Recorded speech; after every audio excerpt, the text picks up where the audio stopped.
Last thing we want to do is not record and have that be a fucking issue. I've been there. It's showtime, folks. But first, dad jokes. This happened to me in L.A. recently. I was driving on the 101 highway there, driving, and I cut somebody off. I didn't feel great about it. And that person started tailgating me. I'm like, oh, shit, I'm going to die. I'm going to die. I'm going to die. That person moves up to the left lane. I'm like, oh, shit, I'm going to die. I'm going to die. I'm going to die. I look over, and it's a woman in her late 40s giving me the double bird while she makes her 11-year-old daughter hold the wheel. And I was so upset because I've never been that close with my mom. We can't agree on a movie, let alone perform a hate crime together. Wake up, Daddy's home. Welcome. Dads, a few moms that like to listen to us and gain some insight. It's time for your Dad's Home podcast, episode number 206. I'm Bauer. That is the Chad. And as we're recording this today, a very happy April Fool's Day. Although I've never been a big fan of April Fool's Day jokes. Maybe I just haven't been able to pull off any successfully. Yeah, have your kids pulled some shit on you today? No, I have not today. Although I'll say this, I think Lucky was just getting to me, my 8-year-old, about threatening me. Like, I'm gonna get you, Dad. Yeah, I'm gonna get you. I got a whole bunch of glitter and confetti and the dried up remains of Play-Doh that I'm just gonna hurl at you like a rainbow of shit that comes out for an April Fool's Day joke. But foreshadowing, folks. That's some foreshadowing. Thankfully, I had to take my glasses off. I had to look at her and say, "I know where you live." I don't think it changed her mind. Yeah. My guess is, it's a long day. There's still a lot more time for her to get me today. That's true. Plenty of time. And here in the Bukaitis household, my wife and I both were pranked by our kids. Yeah. Okay, do tell. I'm interested. Yeah. So both of us this morning woke up, sat down to our computers to do various and sundry work. Now, mind you, my wife, on Fridays, she gets on a company-wide, Zoom video call, Zoom call with everybody. Yeah. Hi, everybody. How's it going? And I'm not sure where in her call that the tirade of cusses came out of her mouth, whether she was on camera or not. I'm not sure. We'll check back and let everybody know. Right. But because we'd love to play that footage here. If we can. We're gonna be honest. We're getting a little tired of the kids cussing, so it'd be great to have a good solid mom cuss. Yeah, especially one who does the job that she does, because then she's never running for public office ever again. And but anyways, she's like, slow the tape down so we can get every last enunciation and mask her voice. What the fuck?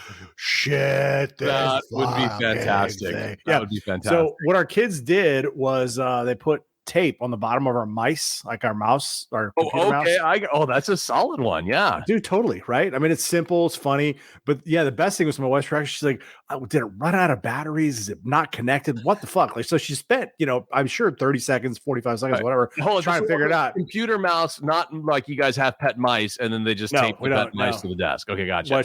Which also could be a great prank. Be fun. Yeah. Nope. Yeah. So I noticed on mine too. I'm like, mine is not working. Of course, I have a laptop, and so I just started using the pad of the laptop, and then it started moving. I was like, okay, so it's nothing wrong with the computer. And what everybody does, they turn their mice over, right? Right. Take a look at it. Still on? Yeah. Sure shit. There's tape right here. Yep. Solid. It's a very solid. I mean, it's not one of those, like you've seen the video footage on TikTok of like the husband and wife or boyfriend and girlfriend that are always going after each other that somehow involve like a balloon above a door that dumps a bunch of shit on them. And then they hit them with a popper filled with confetti like that. Yeah. This is subtlety, but it's subtlety that has a big payoff at the end for it. Yeah. And you have footage of you cursing? No, thankfully, no. I was calm. I'm like, fair, I'm a gunfighter. You do most of your cursing here. I do. I mean, fuck yeah. Fuck yeah, I do. Fuck yeah. Well, that's good. Solid. I think that's a good solid start to your day there. Are you planning? Yes. I don't want to give too much away here. Are you planning on getting them back? It's not been the priority of my day. I've been to 2 different doctor's offices today, so Okay, all right. it's like it's low down on my list of like pranking my kids today right now. So Just yeah, I mean, if I, they've got a bedtime coming up, so I'm sure there's some shit I can throw in their bed. I'm sure there is. I'll find I'm something. sure there is. You know what? I always found a good prank for April 1st and April Fool's Day is to go, oh, I forgot it was yesterday, and then do the prank tomorrow. Like just hit them with like a bunch of cold water first thing in the morning to wake them up. Be like, oh, the April Fool's is I thought it was yesterday. There you go. Yes. And then the great thing is they won't listen to this till next week. So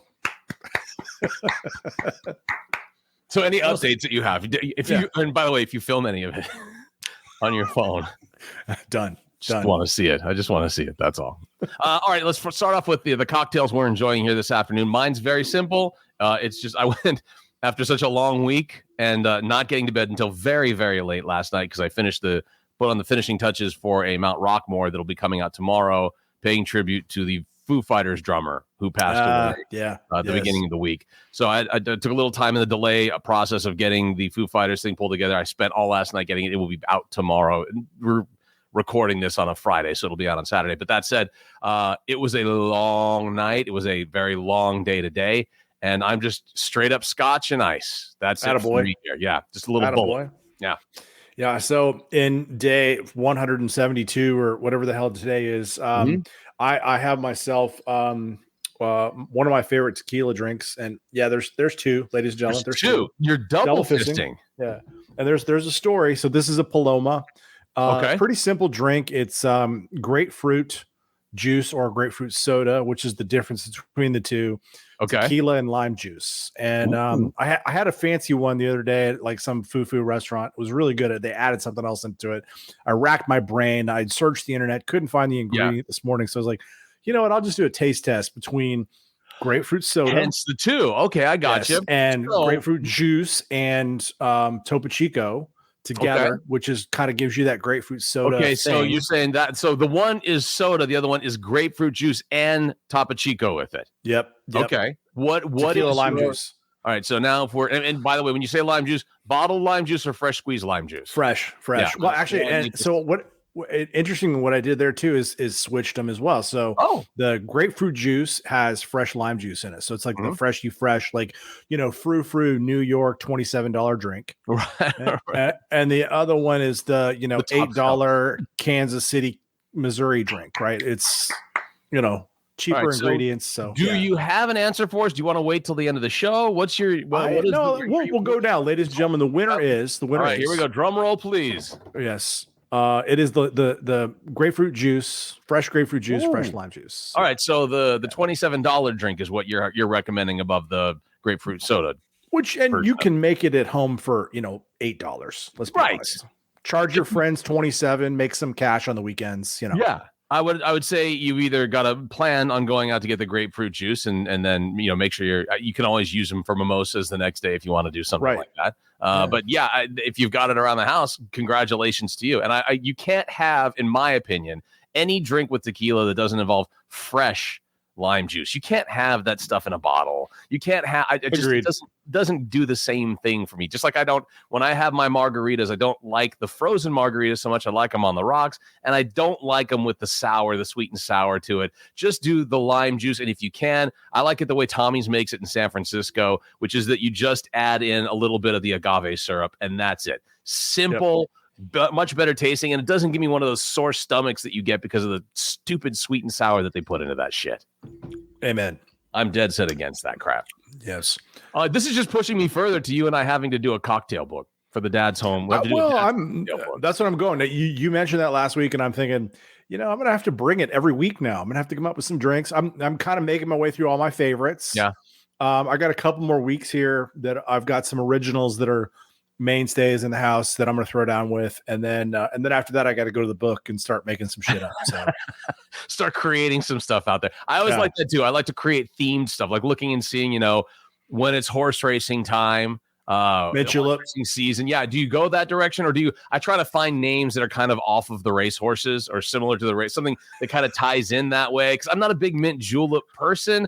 Don't get me wrong, I can get down with a mint julep, but it's just not my favorite. And I usually don't have sprigs of mint around the house ready to go. So it's something that you've got to prepare for in advance. But I feel like there's a lot out there. I think we also have to, especially in these times, that we're going through in this world right now.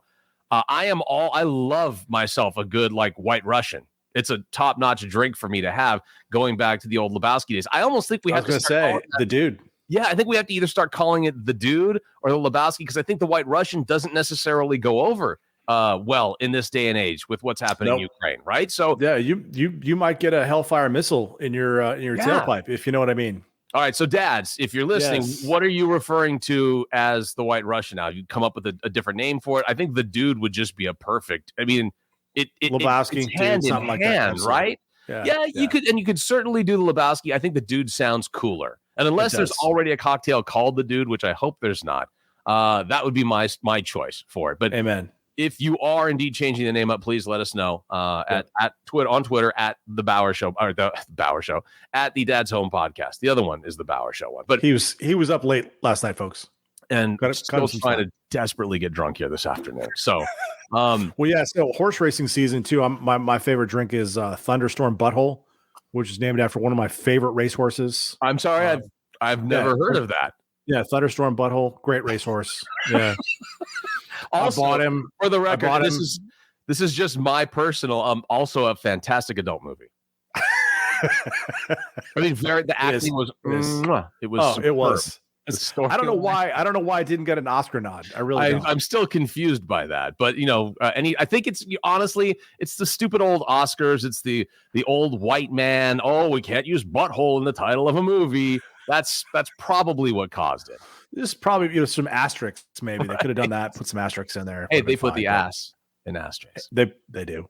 Thank you. All right. So onward here on the podcast today. We love to handle dad advice, and I found a couple of different stories for dad advice that I thought were ones that let's just jump into it and see if we can give our proper hand into this. One of the ones that I saw, it was a video that was meant for her husband, but might have been viewed by a 6-year-old. Uh-oh. This one comes from Mortified.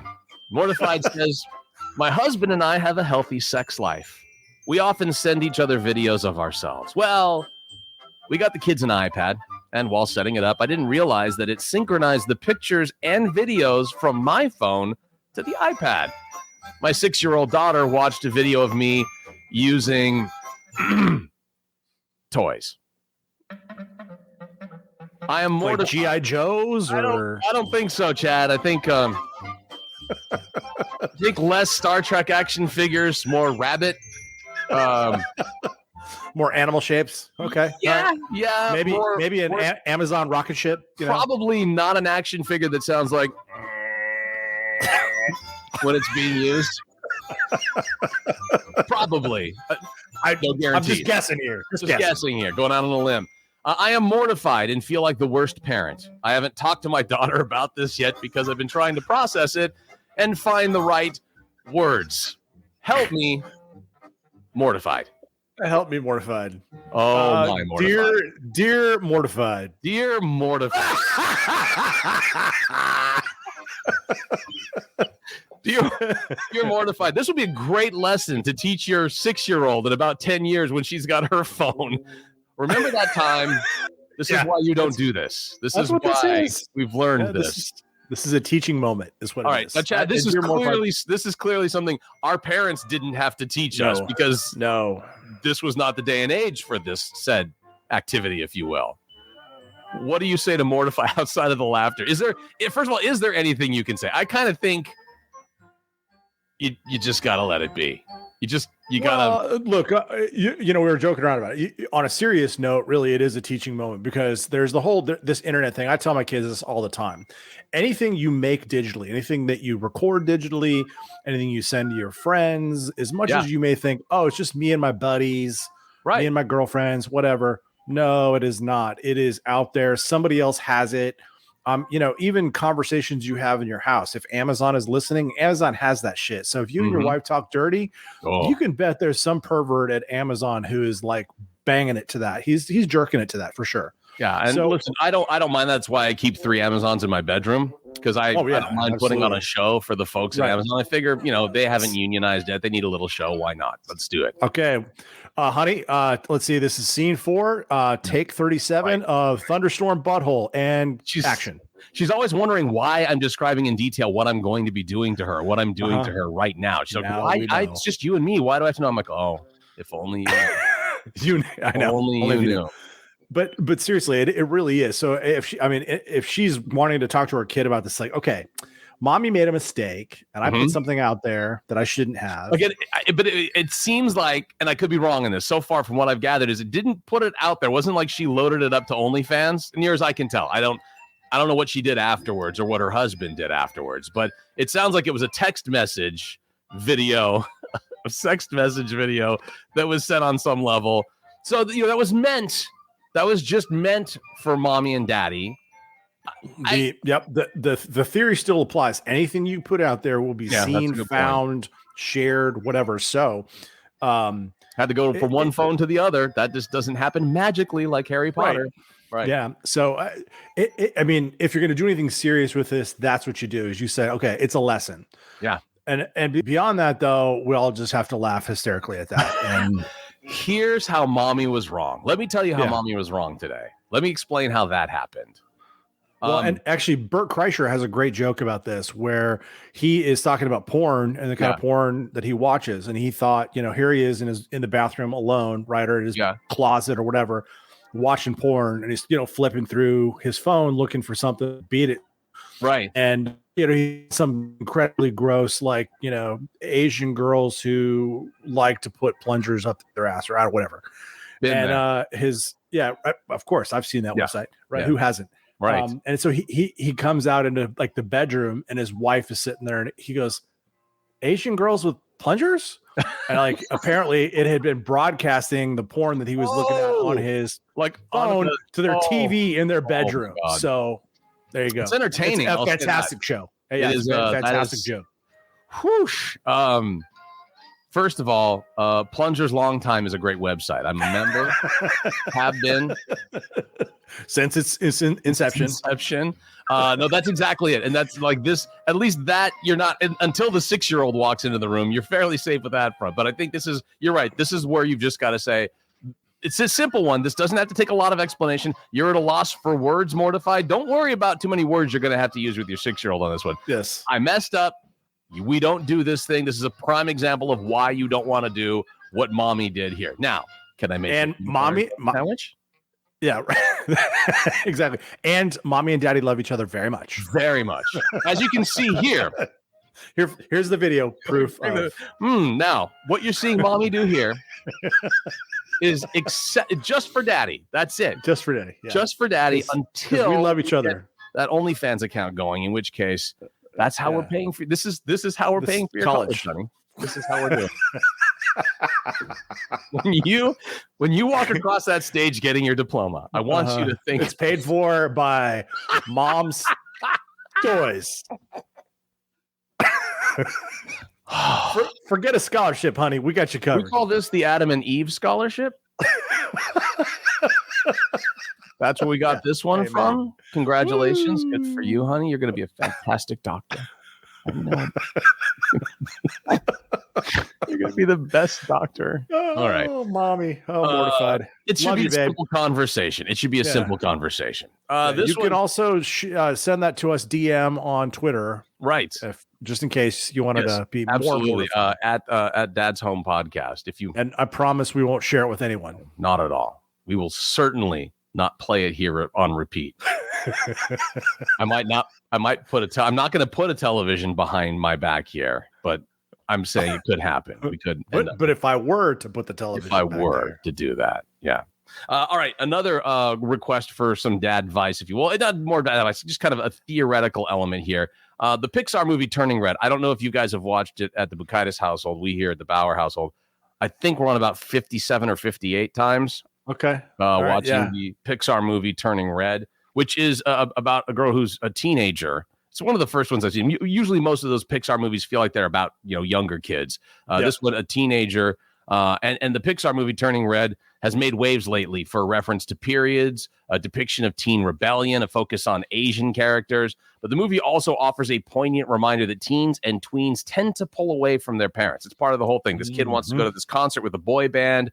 Her mom's like, no, those kids are evil. Look at all their dancing up on stage. It's the stereotypical parent-kid kind of a thing that when it comes to music, right? And the wacky kids in their rock and roll music. And they're Rush is the devil music. Yeah, exactly. Kiss, those two S's. Doesn't Kiss stand for Knights in Satan's Service? I think they do. Totally does. Totally does. So what you're hearing from therapists are that is all very true. That the movie and the poignant reminder that kids are tending to pull away. That's what happens. And even though it sucks for parents, and even though it may be painful, that's okay.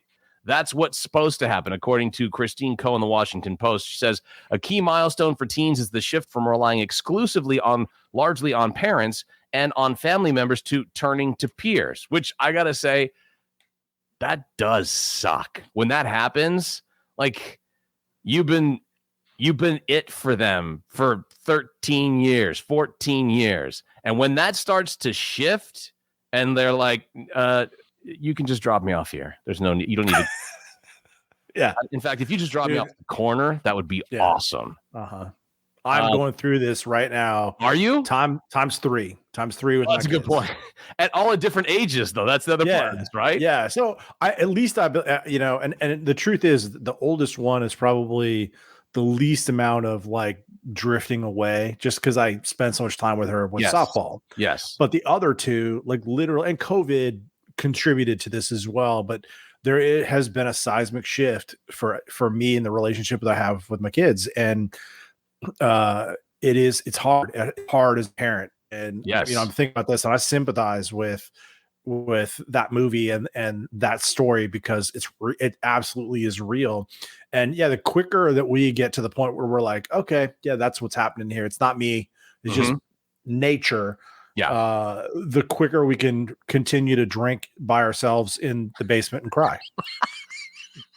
The quicker we can drown our tears in the bottle of Jack Daniels. It's I'll say this, it's not an easy time. I feel like you've got them boom boom boom as far as the kids lined up in age range. Like I've got mine now and then I'm gonna have it again coming up in like 7 years from now. So that's gonna be probably a bigger challenge for me because that's the baby that's doing it. But I think you're right. I kind of feel the same way. Like my older daughter isn't necessarily, I mean, she's drifting apart. She wants to hang out with her friends more. Like she doesn't care about hanging out with mom and dad and watching a movie or watching Ghost Adventures on a Saturday night like she used to, because I can't get enough of Ghost Adventures. So she's, I want to go hang out with my friends. I want to go to the mall. I want to go get ice cream. I want to do those kind. And that part is it's getting tougher. Or this is the part, I don't know why this is bugging me, Chad. I don't know if you're feeling this, but when she brings her friends over here and they're all hanging out, they're all either like hanging out in her room or they're hanging out downstairs or something. And every time we motion like we're going to go anywhere near that room, even to walk through to get to the kitchen, fuck it. That is like she can sense the radar is up and she's like, no, we're hanging out here. What do you need, Dad? And that's even worse. Is like in my own house, that shit's happening. That's your kids feels the worst. When you walk in to like tell your kids it's time for dinner or something and they're on their laptop, do they just immediately shut it? Oh, like they close the laptop? I don't think they do. Okay. So it's just my kids that are looking at the I don't know what she's looking at, but she's got no fear at all about keeping that thing open. And even now it's gotten to the point where the 8-year-old is in her room with the door closed and the iPad. And I know she's like watching unpacking toys videos on kids' YouTube, which that's a whole nother thing I don't get. But I know she's watching that and she's laughing her ass off at that. But my oldest one doesn't seem to have a problem with whatever it is that she's looking at when we're walking. That's good. That's good. One of these days you'll catch her. Yeah, I'm sure. I'm pretty sure. Yeah. What that is the weirdest thing for me too, is that there's this like almost like you're catching them nude, right? Like you're walking, right. Dad. Like that happens because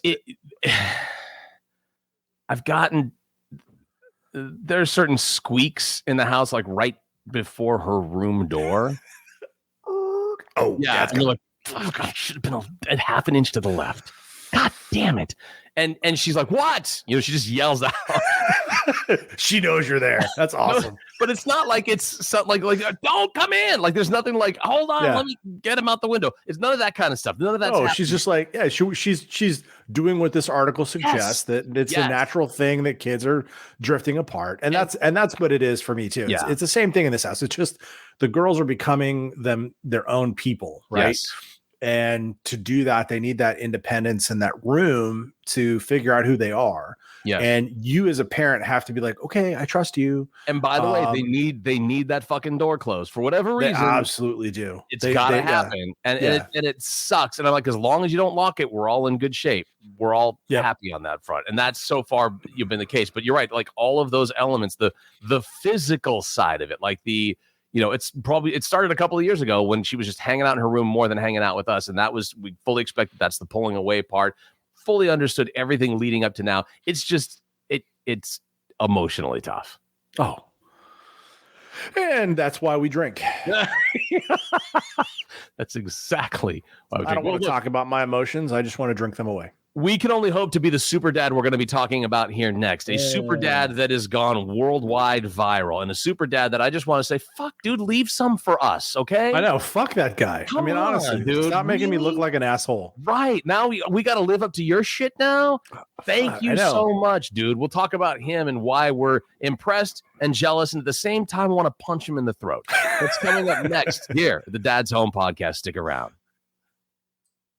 This is a clearly not metrosexual moment in history. Stephen Hawking, clearly not Metro Moments, wants to salute a man who didn't waste his days on collecting DVD box sets of Project Runway and Trading Spaces, or making sure his 5 o'clock shadow was perfectly coiffed. No, this real man has devoted his life to the study of cosmology and quantum gravity. That's right, this man has a profession that most of us can't pronounce, let alone understand. The man is Stephen Hawking, and despite hardly being able to move, his brain could kick your ass. He doesn't listen to John Mayer or James Blunt. While sad excuses for men are doing that, Steve is busy doing a little thing called providing theorems regarding singularities in the framework of general relativity. He even has a type of radiation named after him. That's badass. The only thing that carries my name is my underwear. Thank you, Mr. Hawking, for being a real man, and for making advancements in cosmology, or whatever it is. This has been Lee Camp. For more funny crap, check out leecamp.net and sharkbaby.com. It's the Onion Radio News. A formerly evil wrestler realizes the error of his ways. This is Doyle Redland reporting. Manzilla, the American Wrestling Federation villain, reviled for inflicting countless folding chair blows upon helpless opponents, rocked the world of sports entertainment today by converting to the forces of good. The wrestler's change of heart occurred when he turned against his tag team partner Fatback. Manzilla had this to say to the excited crowd. Being abandoned on the steps of the San Diego Zoo's reptile house as a lizard child filled me with bitterness and evil. But I've overcome my past, and now I see the light of goodness. Manzilla shall from this day forward be known as Gorgeous Saurus. Doyle Redland for the Onion Radio News, online at theonion.com.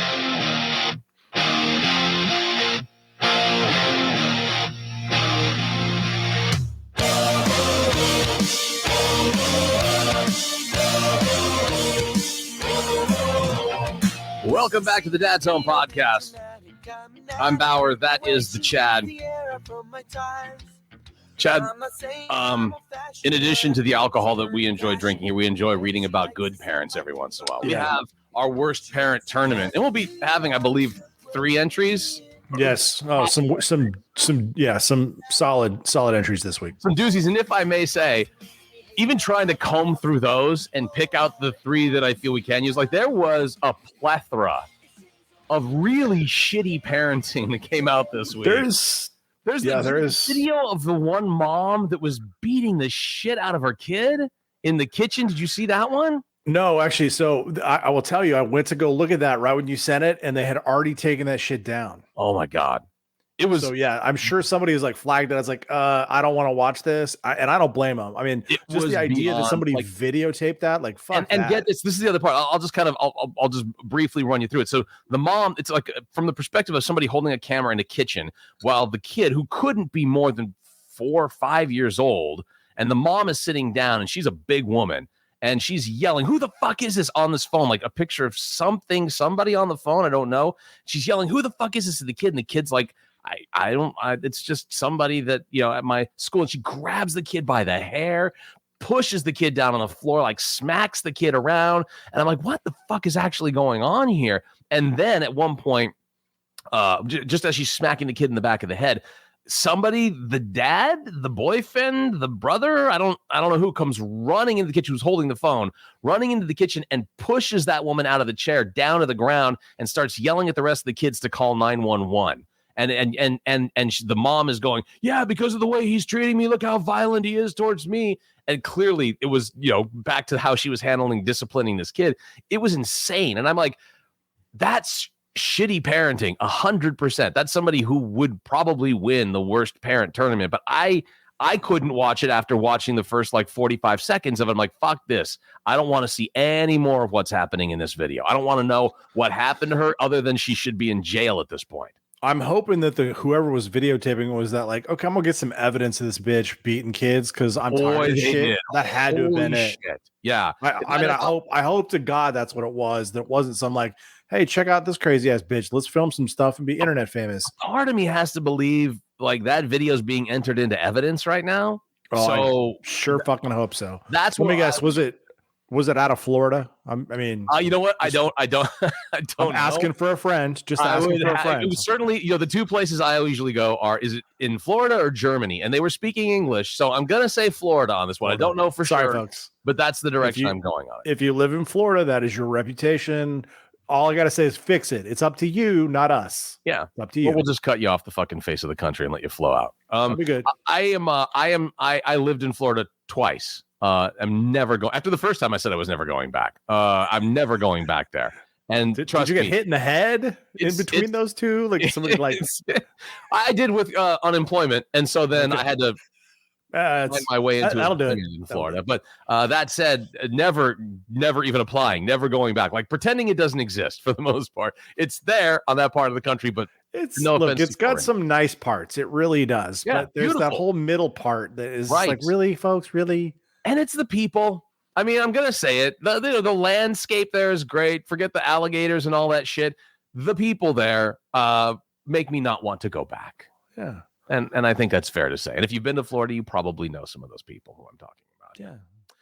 But we like to salute the occasional fantastic, awesome parent. In this case, one that makes us jealous and both want to punch him in the throat and salute him at the same time. The viral report.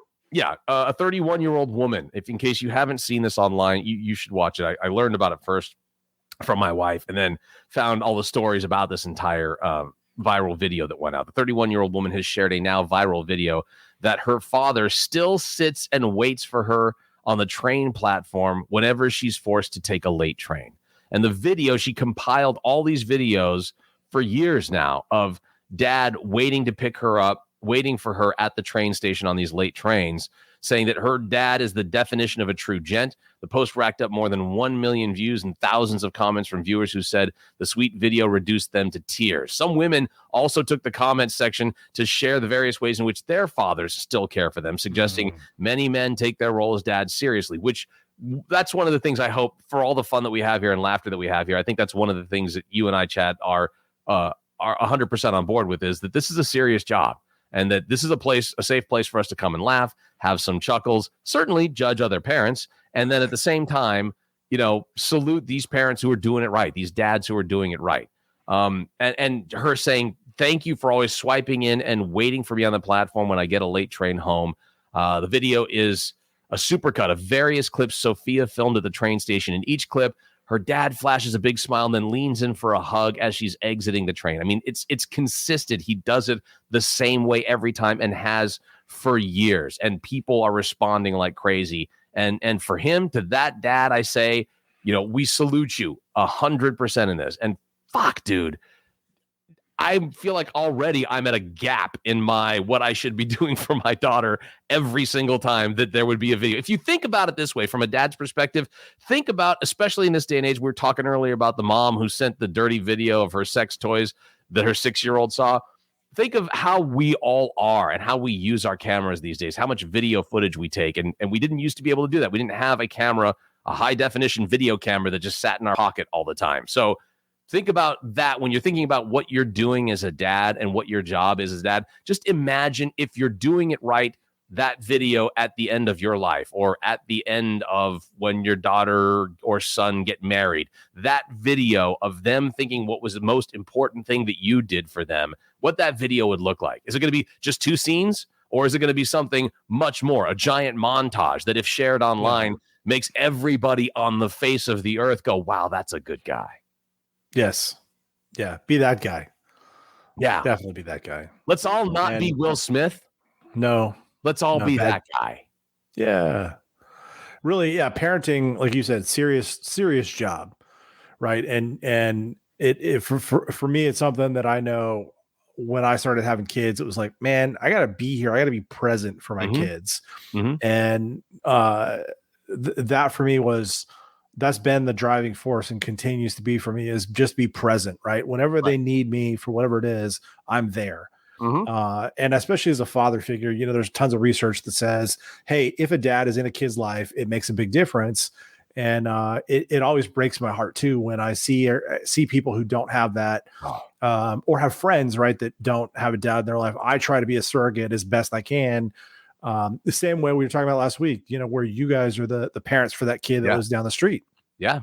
And I think that's the key. Whatever you can do, right? I mean, to make an impact and be a good person in somebody's life, that's kind of the key to being a dad and to be present. Like you pointed out, I mean, we called last week's episode present parenting. Like that's such an important part to this, that, that you take that. It's very easy in a world that we live in right now, and how busy our lives are and what's going on every single second of our lives, to just kind of blow something off. It takes something to take a quick second and squat down or kneel down and talk to a little one, to address a question that is a legitimate, honest question that you think, I could just blow this off and we could address it another time, or I'm sure it will come up again in life someplace.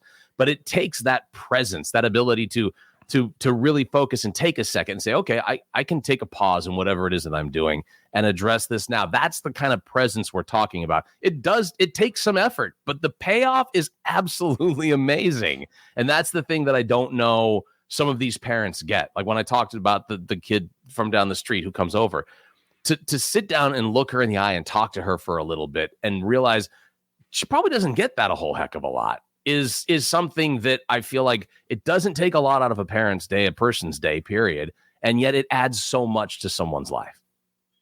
Absolutely. Yeah. It's funny. So, and I always talk about Kate and athletics and softball and all that kind of stuff. And she's a pitcher, and, for her to get better at what she does, she needs to put in the work. Right. Right. And it's hard day by day, week by week, to see the difference and the improvement that's there. Right. And it's kind of the same thing with parenting for me, right? If you're there every day, every week, and you show up, you don't see it in the moment. What you see is at the end, you look back and you go, wow, what a difference, right? We came from point A to point B. So it's a process, and it's that you have to trust the process. I know, cheesy stereotype. But really, totally. It's 1,000%. And to look back, and especially like those moments where your kids are like, standing up there getting the MVP award or whatever. It's like, oh, I couldn't have done this without my dad or my mom or whatever. Being that present in that kid's life and that moment, man, that's the stuff. You put that in a bottle and sell it. That powers the world. It's love is what it is. It's love. It is. And it's the stuff that, you get out of it what you put into it.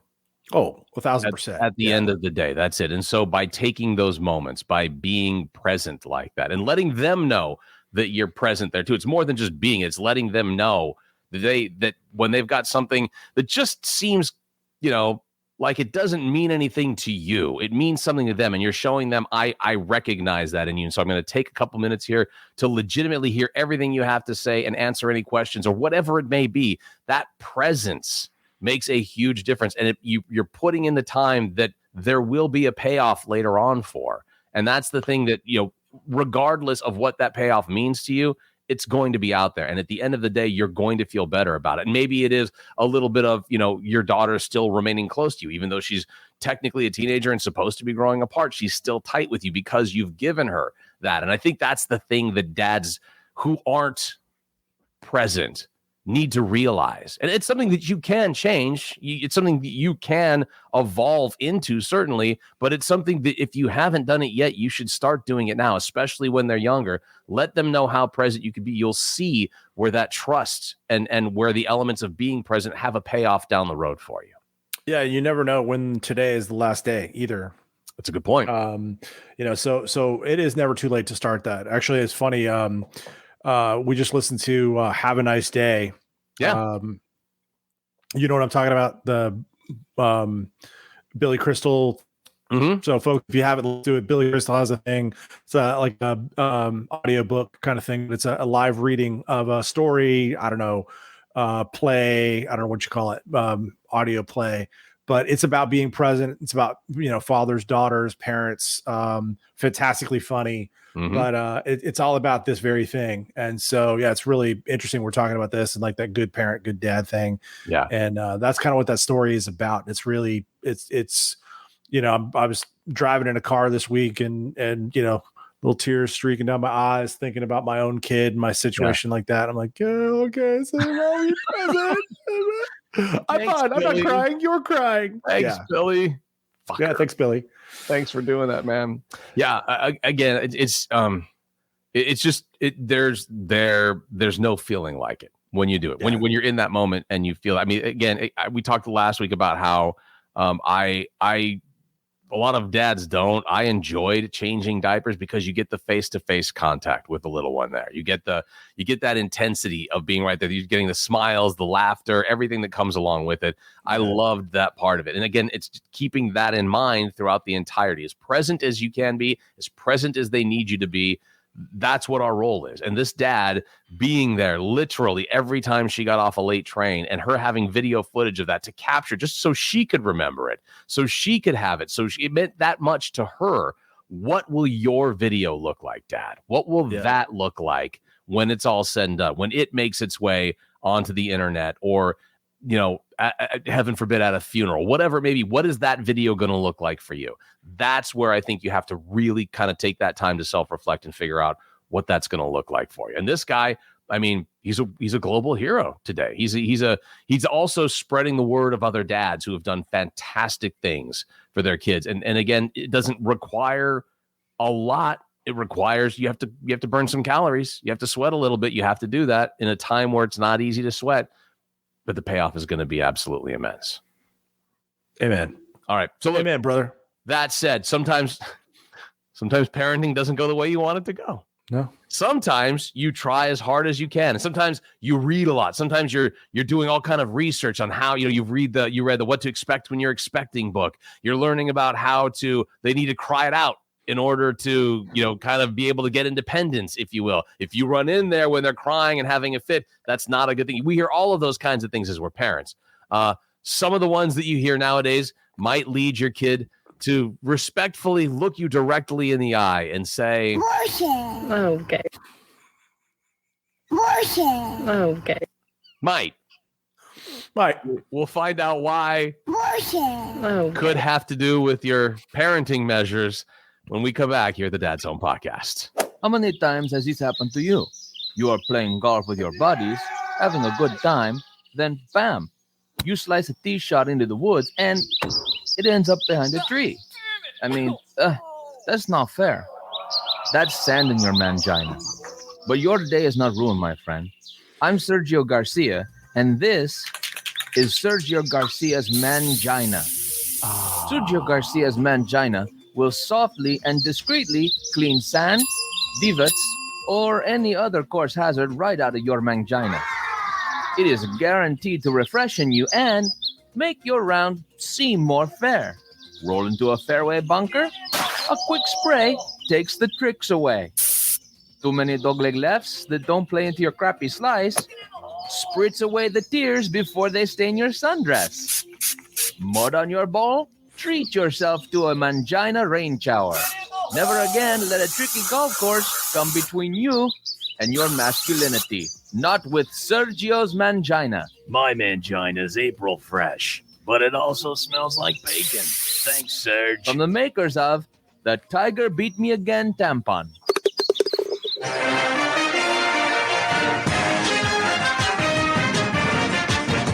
Top story this hour, police arrested teen pop star Justin Bieber today after an investigation revealed he is not a 16-year-old heartthrob, but rather a 51-year-old pedophile in disguise. Wearing a wig and a rubbery mask, Bieber, born Michael Coate in 1959, spent years cultivating an image as a sensitive teenager and penning innocently suggestive songs like Down to Earth and First Dance, all with the intention of surrounding himself with pubescent girls and fondling them. While telling his fans he was a virgin, he traveled across the country abusing girls in all 50 states. In retrospect, something as diabolical as Justin Bieber could only have been the product of a remorseless sex fiend. Criminal psychologist Dr. Hannah Carrier says the lyrics Coate wrote and performed as Bieber manipulated the naive minds of thousands of underage girls. The songs are full of concepts like sharing special moments and forbidden love.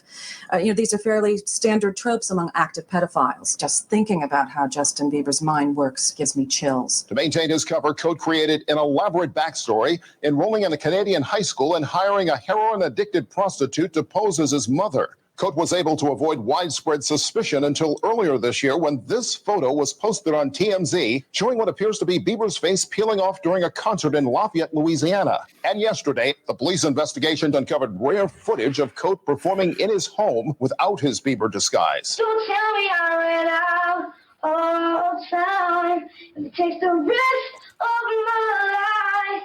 For his victims, the arrest brings some relief, but cannot erase the memories of being abused by the synthetic teenage pervert. This 9-year-old was molested by Bieber after a concert in Des Moines.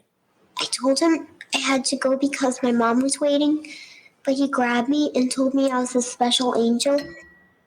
And then he asked me to pee all over him. Bieber faces up to 75 years behind bars, but officials say he will almost certainly be murdered in prison. Up next, we'll tell you which extinct plant is available in body wash. Back to the Dad's Home podcast. But first, more dad jokes. You know, a lot of people, conservative people, say that gay people getting married, it would violate the sanctity of marriage. The sanctity of marriage. Is anybody here married? Yeah. Does it feel like a gift from God to you? Sanctity? The sanctity of marriage. First of all, what would Jesus do? Not get married. All right, that's the first thing. That's lesson number one. Because Jesus could have never accomplished the things he had to accomplish if he had been married. Let's face it. How long are you going to be up there? You know what I mean? Not only do I think gay people should be allowed to get married, I think they should have to get married because I'm a little tired of their happy-go-lucky lifestyles. They should have to suffer just like everybody else. I'm tired of walking by these sidewalk cafes. You see these dudes sitting there all tan and fit. You know, some of these guys are 60 years old. They still look great because they don't have someone at home sucking the will to live right out of them. The great Greg Giraldo. You're on the Dad's Home podcast. I'm Bauer. That is the Chad. Before we get to the worst parent bracket and 3 of the worst parents this past week that have a shot at entering into said tournament, let's visit with a child whose mom has thought she's done a bang-up job, right? You know, when as parents, we all think we do a pretty good job. We all like to pass along, oh, you know what works great for my kid? Let me tell you, while we're standing around the play yard watching our kids climb the staircase and slide down the slide and then put their filthy hands in their mouth, and we're like, hey, let me tell you how to parent. Let me tell you how this works. Let me see if I can add a little bit to your life here. We all like to think that we're pretty good at what we're doing. We all like to think we've got tips that we'd like to pass along here. And this toddler called it as she saw it when her mother's gentle parenting technique clearly wasn't working. Now, mom, like a lot of gentle moms, trying to get your kid to breathe, take it easy. Kid's in a little bit of a panic state, a toddler's in a panic state, not happy, didn't get the mac and cheese or the cookie that they wanted, didn't get their Thin Mint, whatever it may be. And they're in a panic mode. They're in sheer panic mode. And you're trying to get them to breathe in through the nose, out through the mouth, that kind of thing, right? And then as you think you're doing the right thing, Okay. all of a sudden your toddler calls you on your Okay. That's what happened to this wonderful woman. You'll hear in this conversation in the car, child needed help. Mom's helping her with breathing. Do it again. Good job. Okay. And mom calls her out. I mean, she calls mom out right there with the bullshit line. Okay.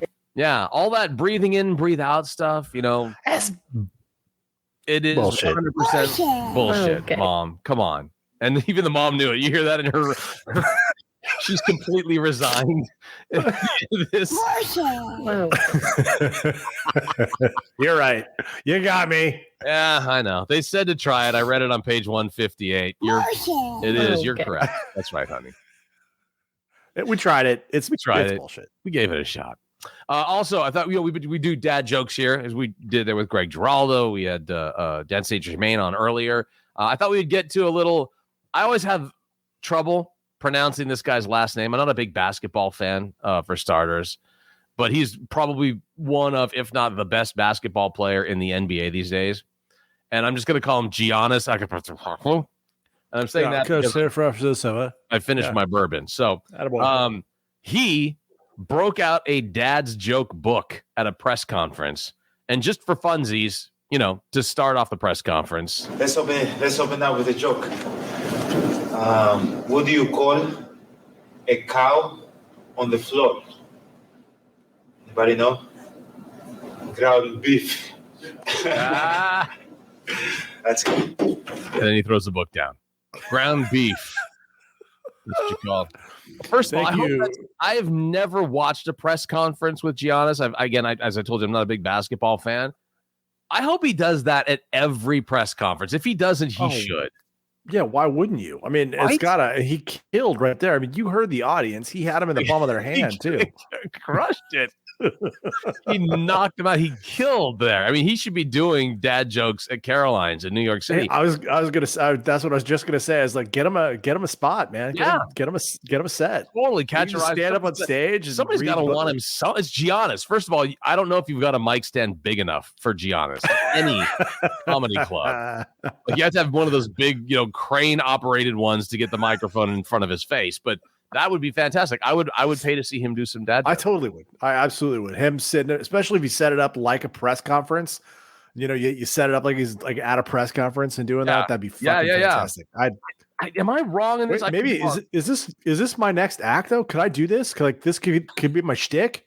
I could just like fucking do dad jokes as a press conference. Remember when there were comics that used to do "Your Mama's so fat" jokes? Like they literally made the beginning of their career doing 5 minutes of "Your Mama's so fat" jokes. When she's hauling ass, it takes her 2 trips. When she sits around the house, she sits around the house. Yeah. Am I wrong in this? Maybe I'm wrong on this, but for some reason, I just had this vision that at one point in time, Shaquille O'Neal was trying to do stand-up comedy. Am I wrong about that? I would also pay to see that. I'm gonna have to do some more research on that. There may actually even be. I can't guarantee it, but I thought maybe he had a video. I'm trying to look right now if he had a video footage of him out there doing any stand-up comedy. Fuck. I know he's presented like all-star comedy jams, and he's like he loves comics and he's into all that kind of stuff. But I couldn't tell you. I think even if he's the warm-up act. I think he did. I think I'm looking right here at an Amazon listing. Shaq and Cedric the Entertainer present all-star comedy jam with people like Kevin Hart, Tommy Davidson, DeRay Davis. So he's at least got a foot in it. I mean, I don't know if he's actually performing stand-up, but it's just like a size 17 foot too. That's a very size a big foot. You gotta have a whole new stage for Shaquille O'Neal as well as Speaking of microphones. Yeah. All right, Chad. I think it's time for us to dig deep into the pool of really, really bad parenting and see if we can find somebody that may deserve a spot in the 2022 Worst Parent Tournament.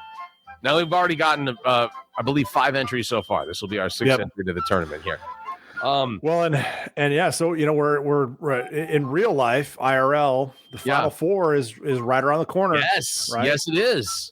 We've got. We're looking at the Final Four and then the championship. What, a fall week after this? So Villanova, Kansas, UNC, Duke. So we're in real life. We're winding it down. So we're getting in there. Yeah, we get. We're gonna have to start whittling it down and finding our Final Four. I mean, you know what I'd feel comfortable with here? Let's see. This is going to be 6. Yeah. We could legitimately get to 8 and start to whittle it down from there. Like have our own Elite 8. Like we don't need to go into the full tournament level. Sold.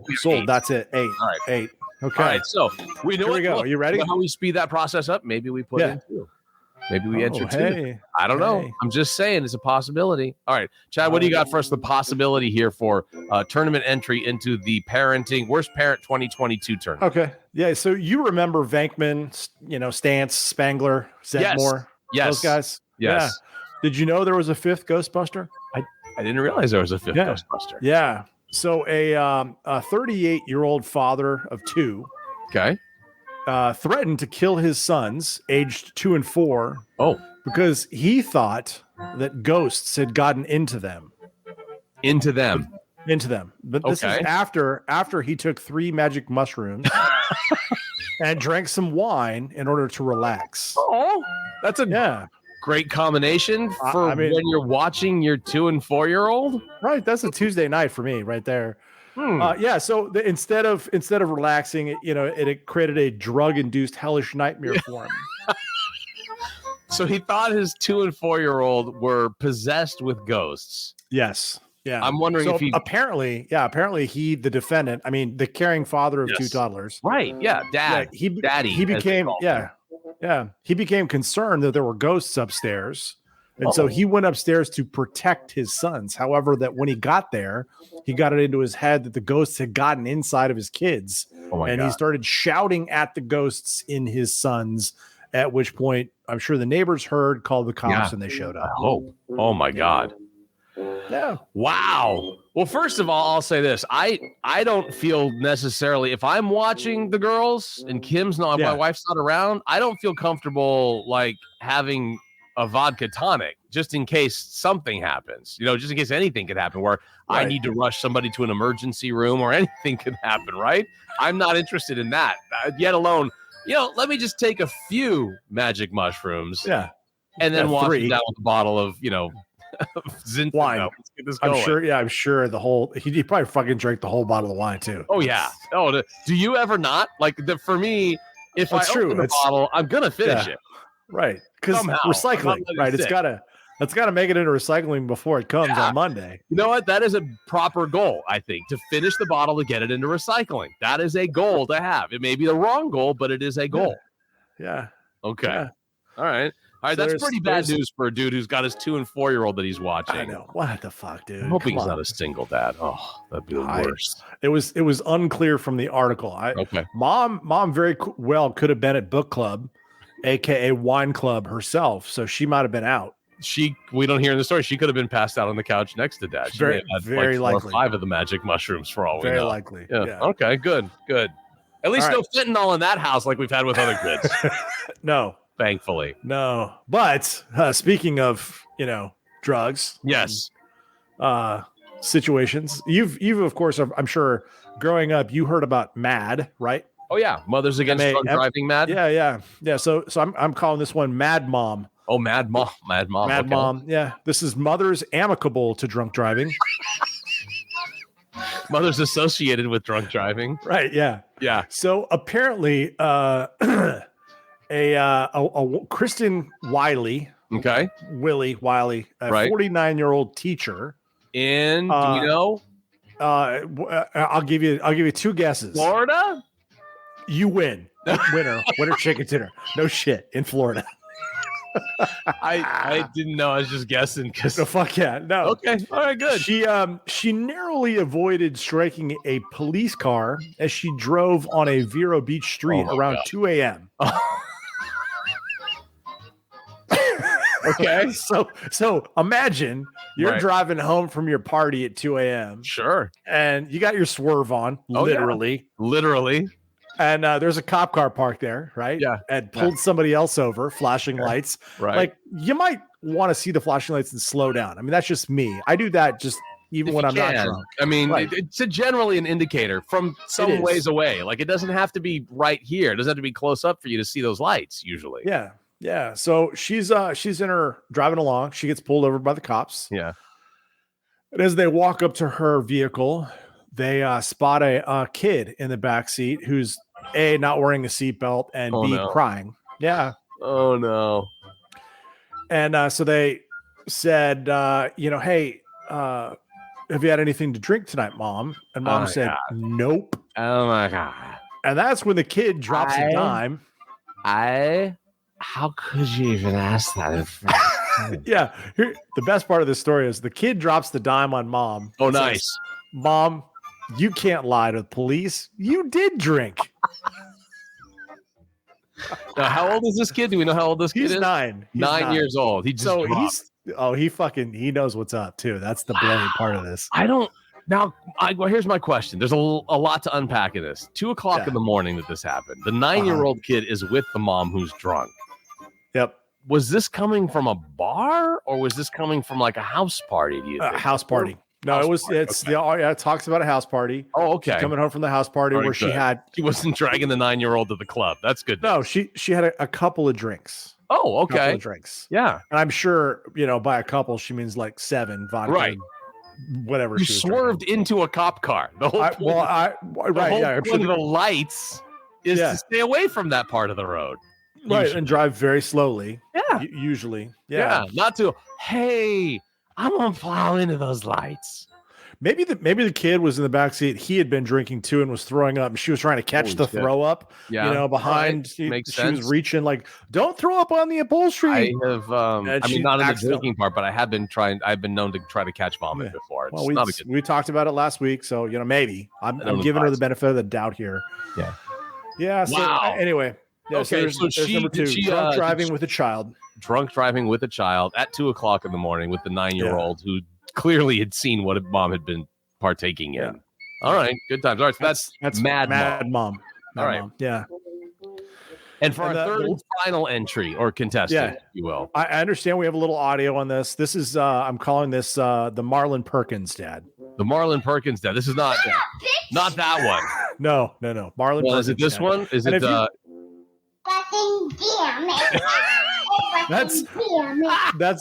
that is absolutely part of this story, and you'll see when you listen to the tape. So okay. So and if you don't know who Marlon Perkins is, folks, back when I grew up, oh boy, there was a show, Mutual of Omaha's Wild Kingdom. Yeah, I loved it. It was on Perkins. Sundays, if I remember correct. Am I right, Chad? Yep. Yes, it was. We're And old. so Marlon Perkins was the host, and he usually sat around while somebody else did all the hard work. Yes. I'm just going to sit here in the safety of the Range Rover while Jim attempts to cuddle with that black rhino. Well, look, I have to because I'm the voiceover for this. Right, So I can't possibly be out in harm's way. Leave that to the other idiots. I will simply be the one narrating their demise. That's all that's going to happen here. Now go cuddle the black rhino. Yeah. So let's listen to the tape of Marlon Perkins' dad. This is a monkey. It's a kids at a monkey cage. Kids like at a zoo at a monkey cage, yeah. Oh, kids are throwing things at the monkey. Uh-huh. First of all, can I say this? I'm going to pause here. It feels like the monkey looks an awful lot like what Whoopi Goldberg will look like in about a year. The gray hair that's all kind of poofed out to the sides. Okay, now these kids are a distance away. Like they're a good solid, you live 5 feet away from the cage? At least, yeah. There's a chain link fence and then like 5 or 6 feet of no man's land. And then the monkey cage. Is this at the No, I'm thinking, is this at the Tiger King, dude? Like, because there's like houses being built. This is not at like a petting zoo. These are houses being built in the background of on the property here. Could be, could be Bubba's Zoo. I don't know. All right, hold on. Let's see what Bubba's Zoo. So these kids are doing the right thing by throwing shit at a monkey here. Let's see how this goes. Waving, taunting the monkey. The monkey's clearly not happy. Ooh, the monkey's upset. Look. Oh shit. God damn it. Look. I hate this place. I hate this place. I hate this place. Well, I would too. She's literally got monkey shit all over her now. Yes, that is exactly what happened. Right? Everybody in that group, there were 2 kids and a dad, and everybody got monkey shit flung at them. Yes. I listened to the dad too. He's got a great cough. Let my shirt. Yeah. Oh no, he is gagging because he's got monkey shit all over him. He got monkey shit in his mouth? Dude, I'm sure he did. Oh my God. Wow. That is something else. He was there. He was cheering them on. Right. Yeah. Kids, get close to the cage and keep throwing shit at it till it responds. All right. So parent number 3 here is monkey shit. Marlon Perkins. Marlon Perkins, monkey shit dad. Yeah. This is all right. So once again, we got monkey shit dad who's teaching his kids to taunt the monkey that flings shit at them, and then he's choking to death on the shit. Then you've got mother's amicable to drunk driving. Mad mom too, with the 9-year-old who managed to stay alive somehow while mom was drinking at the party and run into the back of a police car. And then number 1, which was the magic mushroom dad, who fifth Ghostbuster. Fifth Ghostbusters dad, who saw the kids magically have ghosts in them because of the 3 magic mushrooms that he took. And a bottle of wine that he drank. Those are your 3 choices. Okay, Bauer. So what say you, sir? Those are all really bad choices to choose from here. Every single one of them is a bad choice. I'd say this. I feel like when I'm thinking of contestant number 1, Magic Mushroom, that happened sort of in the comfort of his own home, although a freaky dad reaction to certainly, probably kids playing upstairs and thinking that they're ghosts. And I watch a shit ton of Ghost Adventures with Zach Baggins. It's my favorite. So I have seen what alleged to be how kids, ghosts of kids have played out on some of the high tech that they've got on that show. But I think to me that one screams a little bit more safety involved. Like it was happening at the house. It wasn't happening out in public someplace. The guy wasn't driving a car towards sirens and lights. So I'm kind of okay. Like he probably just, the kids were like, all right, Dad, well, me and the ghosts are going to go sleep on our bunk beds. We'll see you tomorrow morning. And all was good. I feel like that's how that resolved itself largely. And the kids are 2 and 4, so chances of them remembering this are low. Right. There's not going to be, certainly the 4-year-old might remember it and he'll explain it to the 2-year-old, but the 2-year-old's not going to remember shit from this. Yeah, he's like, what the fuck are you talking about, Dad? Ghosts? So that leaves Mad Mom and Marlon Perkins as our 2 finalists here. Yeah. And I can't help but think that there's almost a draw for me because Mom, what are you teaching your kids, right? Like Dad, who took the magic mushrooms, is just a fucking alcoholic and a drug taker and didn't know who his kids were. But in the other 2, as a parent, you're teaching your kids some really bad shit. Well, as a parent, you're really fucking up. Hey, let's get drunk at a house party and drive at 2:00 in the morning with our 9-year-old. That's some really bad decision making. And then swerving towards the police car, again, really bad decision making. But so is teaching your kids to taunt a monkey trapped in a cage, which doesn't look like it's at a petting zoo. So that makes it, I think, worse. Yeah. I mean, a petting zoo is at least probably going to take care of that thing. I don't know that monkey is necessarily getting any concern at whatever fucking Bubba's monkey ranch or whatever is happening here. I don't know what's happening there. So, but I'm going to say this. I do think while the dad on the back end of this thing is literally choking on monkey shit, and I'm totally there for the dad choking on monkey shit. I don't have a problem with that at all. It's okay. Where's the napkin? We need a napkin. Where's the napkin? The napkin. We need a napkin. Concern? Yeah. Oh, even though I put him in a very close second, I'm gonna have to put the Mad Mom as the number one contender, and certainly a 5 seed making their way into the tournament here. All right, dude, you and me both. Yeah, Mad Mom did it for me. My problem with her story is endangering the child. Right. Hold on, let's hear this one more time. Where's the napkin? We need a napkin. Does anybody have a moist towelette? I need a moist towelette. Let's be honest. That dad got his comeuppance. I mean, Karma's a bitch. He got monkey shit on him. Does someone have a wet nap? I need a wet nap. It's on my tongue. It's on my tongue. I've got monkey shit on my tongue. Anybody have one of those little Colonel Sanders? Where's the napkin? We need a napkin. It's okay. It's okay. We need a napkin. Stat. I'm coughing up a lung. I'm coughing up a lung here, but it's okay. We're all good. It's okay. As long as somebody's got Karma is having a monkey throw shit at you. That's Karma. Fucking damn it. Yes. Oh, fucking damn it. You are correct. That is Bullshit. no, it's monkey shit. That's what that is.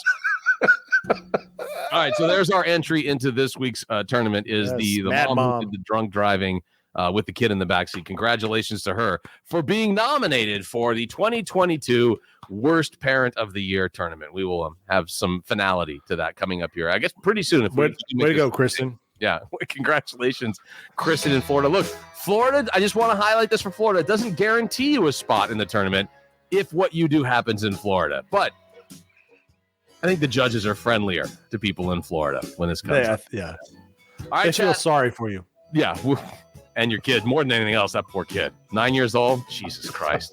He needs a napkin. That's all he needs. He'll be fine.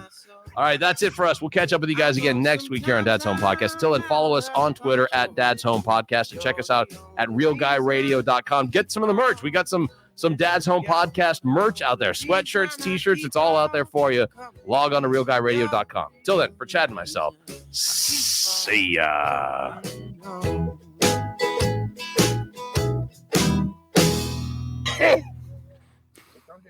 Where's the napkin? We need a napkin.